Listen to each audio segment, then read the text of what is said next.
it is my honor to introduce our interim CEO, Dan Baker. Dan has more than 20 years of professional experience in both the nonprofit and public sectors. He served as a Peace Corps volunteer in Bolivia for 3 years, and he chose to extend his service to open the new program in Timor-Leste. Dan then continued with a 13-year career at Peace Corps in various staff and consultant roles, notably serving overseas as a youth development project director in Costa Rica and as director of programming and training in Ethiopia.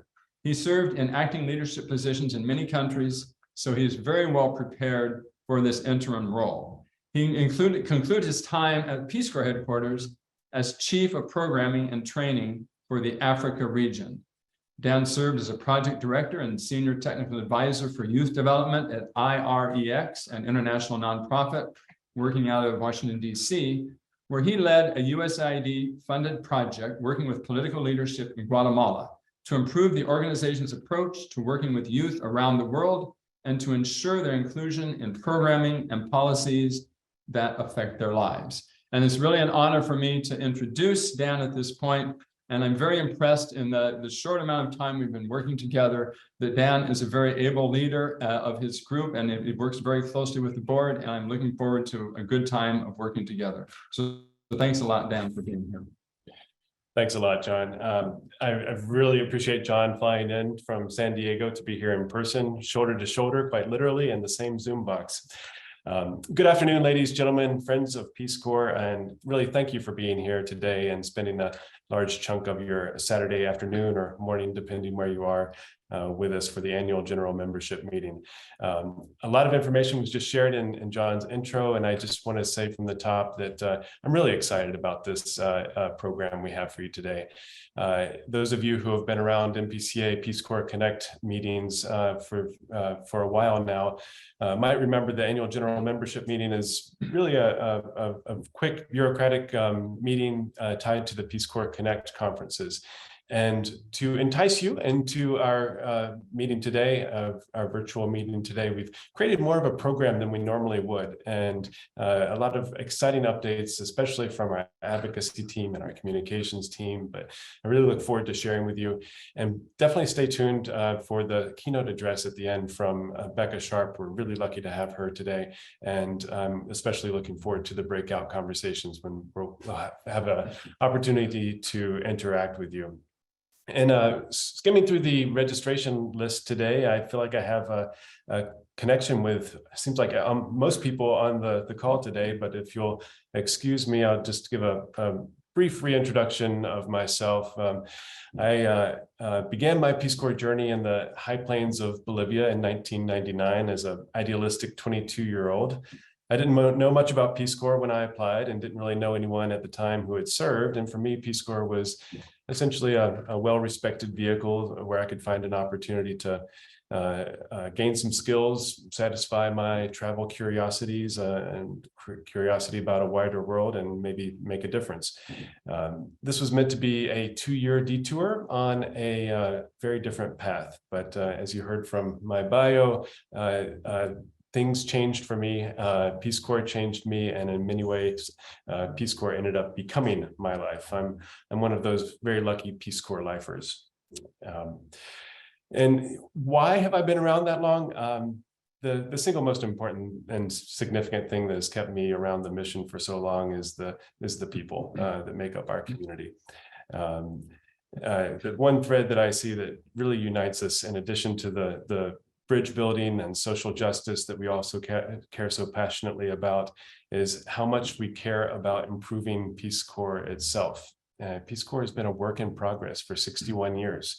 And I bet that most people, I'd say everybody on this call at one point or another has made improving Peace Corps and helping Peace Corps achieve its potential a pastime. I know that none of us thinks or has ever thought that it is a perfect organization. And that's why I love the community so much, is that we're always trying to better ourselves and the organization that we support. that's with 250,000 RPCVs, there's at least that many opinions on how Peace Corps can do more. And it's because we all care so deeply about promoting Peace Corps ideals. Part of our NPCA mission statement that you'll see on the next slide is promoting Peace Corps ideals. What I'd like to ask, and John kind of gave you a sense of his what he thinks of when he says Peace Corps ideals. I'd like for you to reflect on that for a moment. And since I am a trainer, I struggle when there's not engagement with the participants. So if you would indulge me, I challenge everybody to put a couple of words, 2 or 3 words in the chat. What do you think of when you hear the words Peace Corps ideals? And while you're typing, I'll share with you what comes to my mind.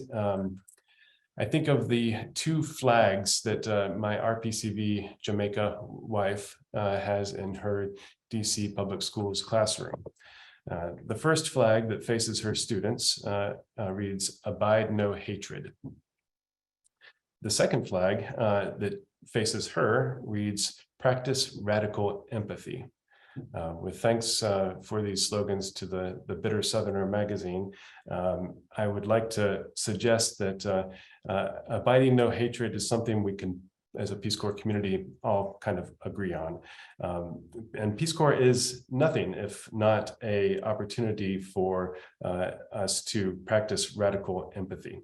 A couple other things. Finally, when I think about my experience managing hundreds of volunteers in Central America and Africa over the years, the common thread I identified for the most successful volunteers that I worked with were the qualities of humility, curiosity, and kindness.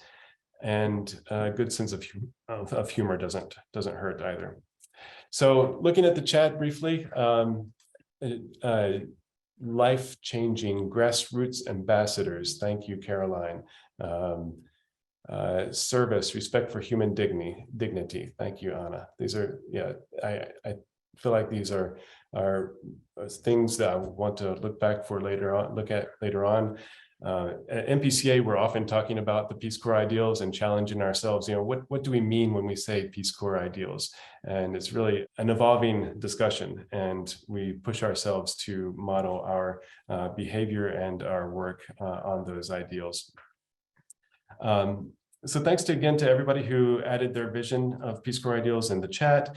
The compilation of these, I really do think, add up to Sarge Shriver's assertion that the Peace Corps represents some, if not all, of the best virtues in this society. Yet this society is changing, and changing quickly. So how are we keeping up, and how do we plan on leading the way in the RPCV community as we do so? As you look at the current slide, you've probably seen this if you've been to the last few conferences. The pillars have not changed very much. I would like to point out that after a strategic planning process last year, and thanks to input from the community, we have updated our vision statement to read that NPCA's vision is a united, vibrant, and inclusive Peace Corps community.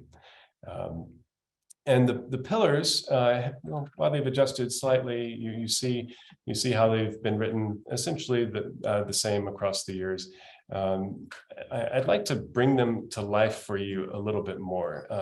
What do we mean when helping Peace Corps be the best? What is NPCA's contribution to Peace Corps and to you as members of our organization?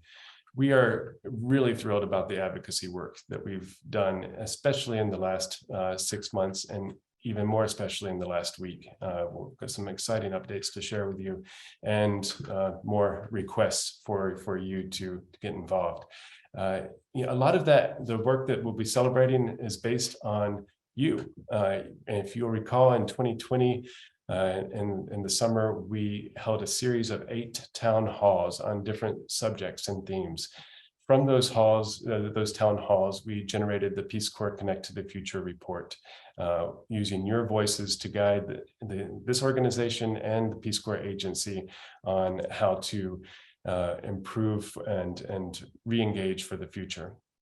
Another part of what we do in that first pillar is flying the Peace Corps flag. And as Peace Corps re-engages with the world, again, our theme for the meeting today, it's more important than ever that we remind people that Peace Corps is here and that Peace Corps service is national service. It's not just international support. Peace Corps is national service.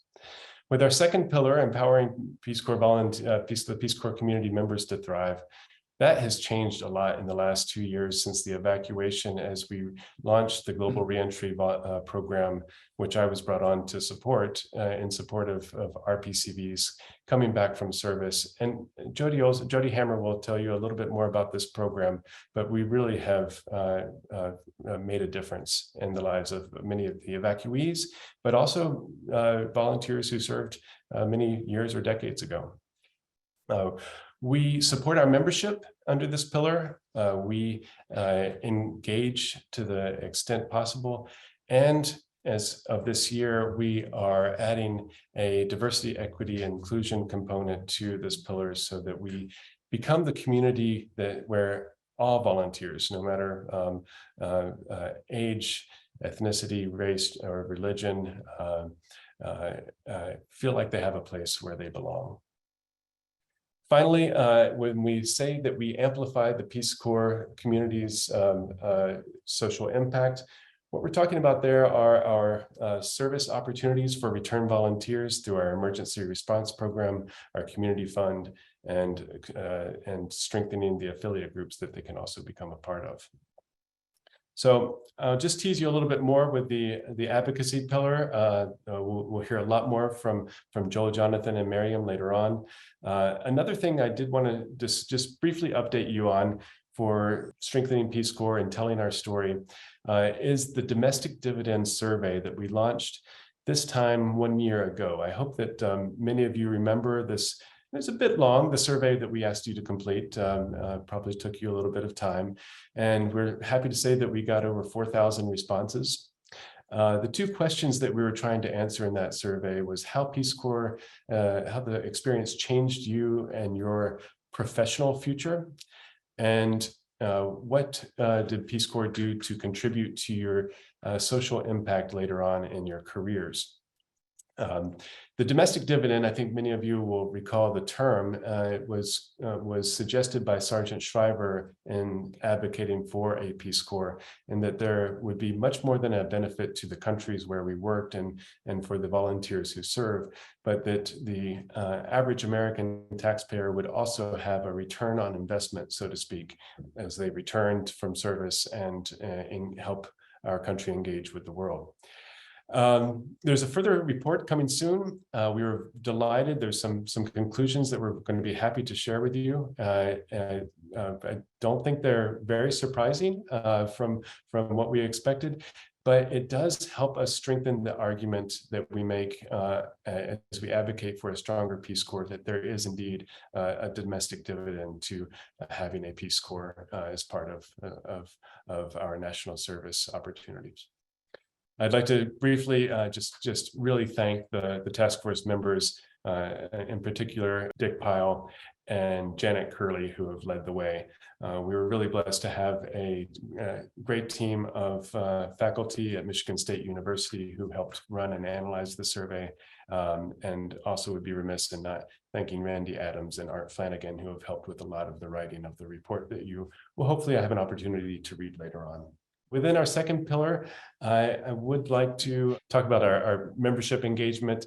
To report out to you, our members, NPCA has approximately 160,000 names in our database.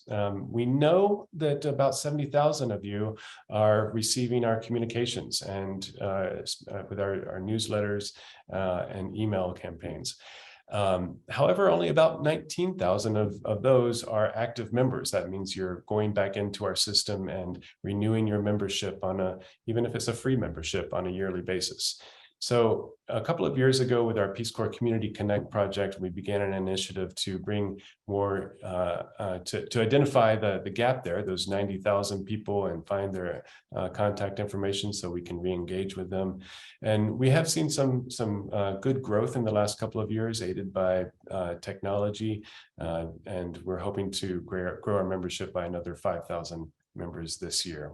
We hope to report more growth.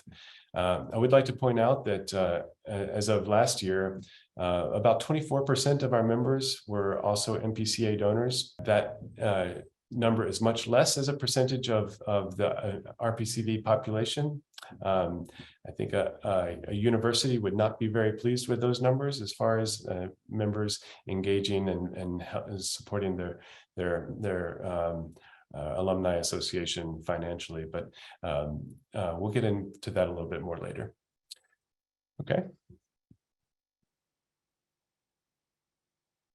At this point, I'd love to introduce, as part of the President's Report this year, we would like for you to hear directly from some of our amazing staff who are doing excellent things. I had the opportunity to work with Jodi at Peace Corps headquarters when we both overlapped there. She worked for 12 years as a career service specialist with Peace Corps, supporting volunteers. She's famous in the RPCV, at least the RPCV community, of those who've returned in the last 2 decades for her work in career counseling, coaching, and resume support, and has done amazing work with our community for the last 2 years.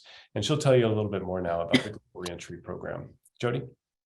Thank you so much, Dan. I'm just so honored to have been able to join NPCA's Global Reentry Program after spending, 12 plus years in Peace Corps, as you'd mentioned, doing very similar work, running their career center back when they had one.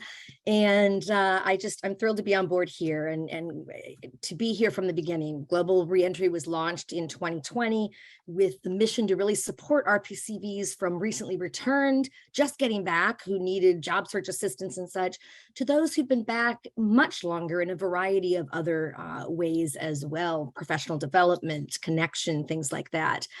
And our services range from one-on-one, resume review assistance to maybe mock interviews to more workshops on a variety of career and transitional and educational topics, professional development, and of course the podcast that was already mentioned, the Jobs with Jodi podcast, which you'll see another link in the chat box here.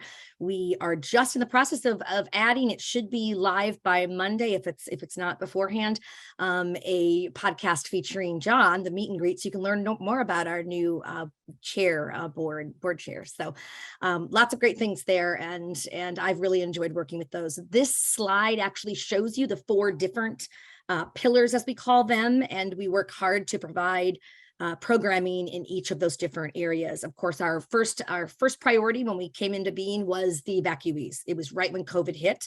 And we had a lot of work to do with trying to help people think about going on with their lives and, career transition, also just, really trying to process this whole thing. So we did unique things also like peer support networks and those kinds of things to really help provide that emotional assistance as well. So we are here for you, whatever your stage and age and place in life. So please reach out if you do need anything. And we would love to talk with you more. We're also excited to be getting into the continued service, which you'll learn more about here today, the continued service opportunities after you finish Peace Corps. So thanks, everyone. Back to you, Dan. Thanks, Jodi. We'll get into the Amplifying Peace Corps' Global Social Impact pillar now. And here I'd like to talk about 2 programs that we've been very fortunate to run for the last few years. Thanks to our previous CEO, we've had great connections with the Farmer to Farmer program. We've supported dozens of communities in Central America, South America, and West Africa, with volunteers returning to work on programs such as agricultural marketing and post-harvest production. We look forward to continuing with that program in the coming year. We have excellent partners with Winrock International and NCBA CLUSA. We think that there's a lot of opportunity for the emergency response network to expand, and especially with the migrant population as buses from certain parts of the country bring migrants to areas where they have no contacts, no support, as we have youth who and families who need support. We feel like that there is an opportunity to expand into those areas and to engage more RPCVs with language and culture skills to support these communities. Not to mention natural disasters. If we had the resources, we would love to be responding more to the crisis in the Puerto Rico right now, for example, and others as they occur. More to come on that. It is an area of growth for NPCA, I believe, and we hope to make service opportunities, expand service opportunities for volunteers as they return, and to really be the home for RPCVs as they think about how they can continue to get involved either early or late in life. There's a lot that we can help connect you to. So use us for that, please. I'd like to talk about our community fund. We will put into the chat a further list of the projects that we've supported and at least last year. We're very proud of the work that the RPCVs are doing with the limited funds that we provide. This is another area of growth. We envision down the road a Peace Corps foundation that with resources could provide currently serving volunteers with excellent support for seed and starter funds for their projects. One of the most important reasons for having a National Peace Corps Association is to support our affiliate groups, RPCV groups around the country, humble us in comparison to the collective work that they are doing. For the first time in recent memory, at least, we are fortunate enough to hire a staff person dedicated to affiliate group support and creating a network for these groups. I'd like to quickly introduce Ari Richard, an RPCV from Eswatini, who recently served and was previously working on a different program at NPCA. He did a great job facilitating our annual affiliate group network meeting last month, and we're really fortunate to have her with our team. Ari, why don't you tell us a little bit more about what's going on with the groups these days? Sure thing. Thanks so much, Dan. Hi, everybody. My name is Ari Richard, and as Dan said, I am the Affiliate Group Network Program Manager here at NPCA. Next slide, please. NPCA supports around 175 affiliate groups. That number can range from time to time, represented by the 4 distinct groups you see there on the slide. And what NPCA provides in terms of support is a network of affiliate group leaders from which to seek advice, an affiliate group resource library for in-depth information, an online directory for RPCVs to find each other and to find affiliate groups to join, as well as promotion of affiliate group events through our NPCA media channels. Next slide, please. Strengthening the network. So what do we mean when we say this? NPCA envisions a decentralized and tightly knit affiliate network that increases inclusion, collaboration, and diversity. We've already begun the exciting process of revitalizing what used to be called the Affiliate Group Network Advisory Committee for Social Impact, which is work that supports Pillar 3 of our mission. We're very excited to include diverse representatives from the many categories of affiliate groups you see on the slide to increase the impact of work on the issues most important to our community. And we'll be holding our first meeting next month. It's been really wonderful to get to see affiliate groups embracing a more collaborative approach to social impact work. And we'll get to take a look at some of the incredible work that results from that collaboration further on in the program. Thanks so much, Dan. Take it away. Thanks, Ari. Next up is our Director of Strategic Communications and the editor of our world famous WorldView magazine. Stephen Saum has worked with NPCA for 3 years or more and as staff for about 2.5 years. Stephen came in with 13 years of experience at Santa Clara University as a writer and editor. He's extremely accomplished. His references, as we were considering him, said that he was the best editor that they'd ever worked with, and he's borne that out in his improvements and recent accolades for WorldView magazine. Stephen, please take it away and introduce. I think everybody should be getting a WorldView in the mail this week if they haven't already, right? Yeah, thanks so much, Dan, and thanks everyone for joining us here today. One of the things that we did with WorldView when I came on board in 2020 was we expanded the reach of it because it was so important to get the Peace Corps stories out there in front of as many people as possible. That's expanding the reach in print. It's meant also taking the award-winning magazine online. We launched a digital version of WorldView magazine. We can hop to the next slide and take a look at that. I think one of the things that is important with WorldView as it exists as an HTML version of the magazine, all the individual stories are ones that you can share. We can amplify those over social media, again, reaching people wherever they are on whatever platforms they're on. And that was super important in 2020, right? Making sure that we were leading the way with telling stories in the Peace Corps community. I'm very fortunate to work with a wonderful team. You'll meet later the rest of the communications team, Tiffany James and Orrin Luc, who are working hard behind the scenes on this program as well. But also on WorldView, I work with a fantastic art director, Pam Fogg, as a consultant.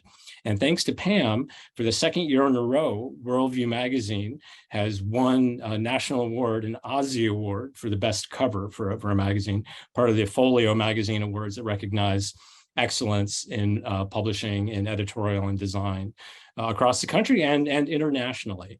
And this illustration by artist Tim O'Brien, who's done a lot of work for Time Magazine and others, is the one that brought home the award this year. The magazine also was a finalist in 2 other categories, and that's a big deal, making it in as among the hundreds of entries. And I want to mention those 2 awards because one was for the best overall edition, this one, right, made it as a finalist. But then there was also a whole series of articles, a best series of articles on Peace Corps response, which celebrated 25 years last year. And those articles were written by first-person pieces by some people who had served in Peace Corps response, but also some of our fantastic interns who had worked with us. The three interns in particular who are just really stellar, and it's great to have students' work recognized nationally with that get that kind of recognition. The most important thing with WorldView is that it's there to tell our stories and amplify the Peace Corps stories. So thanks for your support in allowing us to do that, and we try to do it the best way we possibly can. So thanks again for your support. If you're not receiving the magazine, I think Tiffany will put in an email address where you can ping us, make sure that it's coming your way. You can get it on digital, you can get it on an app. And if you're a member of NPCA, you should be getting the print edition, as Dan mentioned. You should be getting the new edition within a matter of days. Thanks so much, Dan. Back to you. Thanks, Stephen. Again, congratulations, and please continue to enjoy, everyone, the WorldView magazine that we are all so proud of. A couple of updates with our Peace Corps commemorative project, and we've been reporting on this for the last few years, and we're pleased to announce some updates. With Peace Corps Place, we don't really have much of an update this year. Peace Corps Place is a vision that we still very much maintain, and we hope to, in the coming year, have a home for NPCA and RPCVs in the nation's capital. This is a work in progress, and we look forward to continued fundraising to make it a reality. We're very proud of Alana DeJoseph's work on the Towering Task documentary. And I just have a quick update here from Alana that all funds needed for the production and broadcast have been raised. Since the film premiered in the Kennedy Center on September 22nd, 2019, the film has been at 11 festivals, winning several awards, including Best Director at the Indo Global International Film Festival in Mumbai and the Humanitarian Award at the Global Independent Film Awards. The film has also been screened in more than 100 community screenings at universities, libraries, museums, conferences, community groups, and for nonprofit organizations. They're currently working to edit the film and broadcast in 2023 on PBS. We are really excited about this, and the current editing work will update the film so that it's current as of the evacuation and pandemic. So you will hopefully have an opportunity to rescreen the updated version of the documentary on PBS next year. Pat One from the Museum of the Peace Corps Experience has done excellent work even without a permanent home for the museum. The museum is dedicated to making Peace Corps ideals more visible to the general public. You can visit the museum online to read 65 stories about objects volunteers brought from home and from their years of service. And currently an exhibit of 50 Peace Corps posters is available in Portland, Oregon. You can see those there. The events in Portland have included speakers Jodi Olson and the current Peace Corps CEO, Harold Spahn. Of course, Jodi Olson is the prior director of Peace Corps. The museum will be hosting other events this fall, and maybe Pat can add some links into the chat for these. There will be a Miss Lillian, More Than a President's Mother documentary about Lillian Carter at the Reach Center at the Kennedy Center on Sunday, November 20th. And I'd like to also talk about the commemorative project. The Peace Corps commemorative is meant to be a recognition of the work of Peace Corps over the years. After years of effort and reviews by federal government agencies, designs of the congressionally authorized Peace Corps commemorative are now approved and well developed. This has enabled the Commemorative Foundation to launch fundraising activities to make this timely tribute to American ideals a reality. They are expecting at this point groundbreaking in 2024, and for more information, you're invited to visit their website at peacecorpscommemorative.org. Thank you. Thank you to those for those updates. At this point, I will start wrapping up the President's Report and introduce you to the NPCA Board Treasurer, Gretchen Apult. Thanks, Dan. Hi, everyone. Hopefully you can hear me okay. I am Gretchen Apult. I am the treasurer for the Board of Directors. I'm not a staff member, but I serve on the board and serve as board treasurer. I've been a board member for just over 3 years now. Just started my second 3-year term on the board, and I've served as treasurer for most of that time that I have been on the board. I'm sure this is everyone's favorite part, the numbers, the nitty gritty. I'm going to try to keep it as approachable as possible for all of you in terms of the numbers. Like I've done the past couple years, I'm not going to actually put the actual audit up on the screen, the actual financials up there. That's a little bit much to take in a presentation. If you do want to dive into the actual audited numbers, that is available on our website. And Tiffany's going to actually drop a link to that as I'm talking, so you can feel free to access that audit there. The 990 will be up there soon as well. So just quickly, a little bit more about me. I served in the Peace Corps in Ukraine from 2008 to 2010. I am a board elected member of the board, and I live in Chicago. So in the Midwest area, coming to you from my home in Chicago today. Before I dive into the actual numbers, I do just want to give a huge shout out to the staff members that work on finance and administration at NPCA, Andrea, Julie, Lauren. I think some of them are on the call today. All of them have been with NPCA for less than a year. We've had a lot of turnover in our finance team over the last couple of years. And in that time, I cannot express what amazing work that they have done as staff members, really building out some new systems, helping us better understand our data, helping us get more timely access to data. So really want to give a huge shout out to all of them before I kind of dive into the actual numbers. So here's what I'm going to do. I'm going to present a dashboard. Again, if you've seen this in the past, this is similar to what I've done in past years. Just a couple of financial metrics for you that are really strong indicators of a nonprofit's financial health. Again, if you want to actually dive into the numbers, take a look at the audit. I'm always happy to help someone kind of better understand that. But what are we looking at here? So this is a graph of, you can see the last 5 years of our financial data. We are on a calendar fiscal year. So the most recent audit that we have is from 2021. That is December of 2021. That's when those financials end. So we're obviously in fiscal year 2022 right now.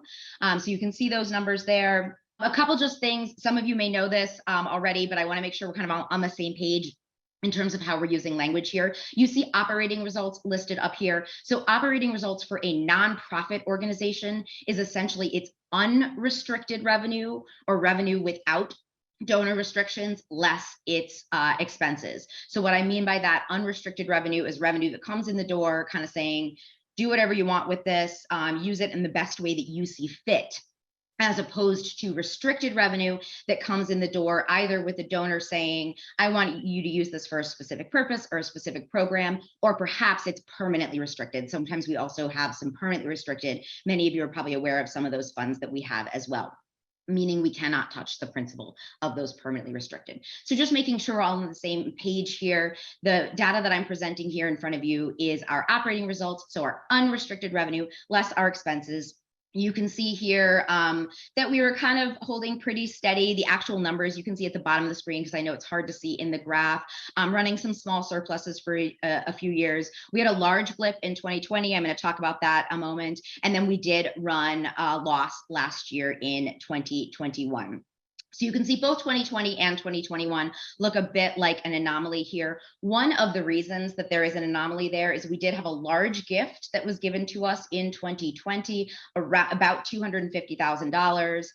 It was considered unrestricted, meaning it's showing up here in this graph in 2020, but in 2021, we got some clarification from the donor that actually they intended that gift to be restricted. So it does show a little bit of a wonky, kind of too high of a surplus that you can see there in 2020. So on the next slide, I've just done a little bit of analysis to adjust it to remove that gift so that you can see there. This is just a little bit of a more accurate picture. I will say the first slide is the audited financials. If you look at the audit, the numbers are going to be as they are reflected in the audit. But just to kind of better understand and smooth our results to make it a clearer picture of what would have happened if that gift had actually come in as unrestricted, or as restricted when it came in the door, this is kind of what it would look like. You still see a blip there in 2020, right? So almost $351,000 surplus there in 2020. I think we all remember 2020 and all the things that happened in 2020. You might be surprised to see that kind of blip up there. A lot of nonprofits actually showed strong results in 2020 for a number of reasons. For us, part of that was the same reason as other nonprofits. We took advantage of the Paycheck Protection Program, which gave us some excess funds. Generally, I think we saw increased donations due to the pandemic. People were more generous at that time, et cetera. And then decreased expenses, right? Travel is a big expense for us. There's some other things, we didn't have Connect that year, other things like that. We did it virtually. So all of that meant that we had stronger operating results in 2020. And then on top of that, also seeing some of those trends, 2019, 2020, we got a very large restricted gift that covered a lot of our programmatic expenses. A lot of the programs that you heard about today were covered by that restricted gift, which meant that we could free up more of our unrestricted revenue to really, support some of the things that didn't have those restricted gifts for them. So this is our operating results. You can see kind of steady trends, that blip in 2020, a bit of a loss last year in 2021. On the next slide, I'm going to show you the same financials, but flipped a little bit in a different way. This is another metric. It's called liquid unrestricted net assets. So this is our net assets. This is essentially our net worth as an organization. The operating results is the inflows and outflows. It's the revenue and the expenses, but this here is our net worth as an organization. In this case, we're focused on the portion of our net worth that is unrestricted. So again, the portion we can use to cover expenses that are not, designated, like none of the revenue is designated for a specific purpose, but we can use it as we feel we need to do it. And it's also liquid, just meaning we can access it pretty quickly. This is one of the best metrics and measurements of a nonprofit's financial health. You'll probably heard the term operating reserves. So that's really what we're talking about here. That's what Luna is. Best practice for nonprofits is to have about 3 to 6 months of Luna or of operating reserves on. So you can see, again, our trends here. There's numbers in the charts, or if you prefer to kind of see the graphs, there's two different ways to see it. You can see, again, that blip in 2020. So on the next slide, again, I have kind of adjusted for the fact that we got that large gift in 2020 that ended up actually as restricted and not as unrestricted. Again, we're only focused in this slide on the unrestricted net assets, right? What we can use. So you can see here, we had some positive trends for quite a while. That kind of blip in 2020, again, we had a really good year in 2020. And then due to the loss that we ran in 2021, you can see that at the end of 2021, we did go down, but we did still have a positive operating reserve of about 1 month. So what does this really mean for all of you, right? Hopefully you followed all of that. I'm always happy to answer questions. If people don't quite understand what these numbers mean, what does this mean for our financial health or for our future? Obviously, we don't like to see those downward trends. It's not quite a trend yet, right? It's 1 year that we see going down there. So we, are focused this year on trying to make sure that that trend doesn't continue to go downwards. You all can help a lot with that. I know we're going to talk a bit more about fundraising, I think, a little bit later, but thinking about the gifts that you make to NPCA and thinking about what you're actually donating for. As I mentioned, unrestricted revenue, that revenue without donor restriction, means that we can use it in the best way that we seem to be able to or to need to. In 2020, a lot of organizations had to pivot. We had to pivot as well. We did a lot of great work in terms of helping the RPCVs that had been evacuated. We couldn't have done that if we were sitting on funds that weren't flexible, or that we couldn't suddenly pivot and say, okay, we're going to spend these money, this money in different ways. So I encourage you, as you think about your gifts to NPCA, think about there's that when you do it, you can say, I think it's like, wherever it's needed most, I think when you donate through Silkstar. And so I would encourage you to think about that, giving unrestricted gifts. Not only does it allow us to pivot in the way I described, it's a bit easier for the finance team to manage those unrestricted gifts, to manage our funds overall, when we can just kind of make sure that we can make decisions as we need to make them and use the funds as we need to make them. Finally, that also will help us rebuild this reserve. The only way that you can build reserves is by bringing in excess unrestricted dollars at the end of the year. The restricted dollars will sit there, they'll sit on the balance sheet. They're useful to us for the future, but they don't help us build this operating reserves. This is like our rainy day fund. This is, again, how we react and pivot and remain a strong financial organization. So with that, I am going to turn it back to Dan, I think. Thank you all so much. Thanks, Gretchen. This is 2021 financial information, and much of that is available in our audit online. Be very transparent that with our transition in leadership this year and the challenges of the last 3 or 4 months, our financial picture is painted unfortunately very differently so far this year. We are looking forward to a very successful end of year fundraising campaign to support these programs. And we are committed to providing donors with the financial information that we are able to give you. There's some questions we know, and we look forward to providing more information going forward so that we can keep these programs, these beloved programs running and not have to make any programmatic cuts. So thank you. I'd like to introduce Molly O'Brien next. Molly was one of the people responsible for building our membership over the last 2 years, and then graciously accepted the position of development manager in May of this year. We're really fortunate that Molly has stepped into this program, this role, because she knows our data better than anyone at this point, and she's extremely capable at her job. Molly is an RPCV from Jordan and Thailand and has been with NPCA for about 2 years now. Molly, take it away. Thank you so much for that introduction, Dan. I'm really happy to be serving NPCA in this new position, and I'm excited to continue developing relationships with you all. Next slide, please. As many of you may know, we converted to a free membership model in 2015 in order to allow for greater participation in NPCA programs. I want to thank everyone who has become a mission partner or Shriver Leadership Circle member. Our mission partners are those who contribute $50 or more. Our Shriver Leadership Circle are our donors giving $1,000 or more. I encourage you to renew or increase your support this year. If you haven't yet become a mission partner or Shriver Leadership Circle member, now is an important time to consider doing so. Your gift directly impacts the many programs you've heard about today. As a mission partner or Shriver Leadership Circle member, your gift contributes to the work on the passage of the Peace Corps Reauthorization Act in the Senate and helps advocate for the confirmation of Peace Corps Director Carol Spahn. You can directly support RPCVs when they return from service through the Global Reentry program.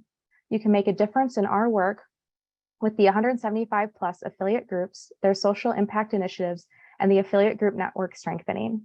Your gift directly contributes to the award-winning WorldView magazine, Farmer to Farmer program, and Community Fund. Without you, NPCA could not be successful. With your help, we are stronger as a community. And even if you cannot give today, you can still support our community by reaching out to your friends and fellow RPCVs and sharing the link to donate. You may also consider a smaller monthly gift, utilizing your employer matching program or corporate sponsorship. Every donation makes a difference. We'll be sharing the link to donate in the chat. You can also donate at any time by going to our website and clicking the Give Now button in the top right corner. It takes less than 3 minutes. And while your financial support is critical to our mission, what's even more crucial is engaging with members of our community. You, our members, are at the heart of NPCA, and I thank you for your time and your energy. If there are ways that I, in this new role, can provide you with support, please don't hesitate to reach out. I look forward to connecting with you soon. Thank you. And over to you, John.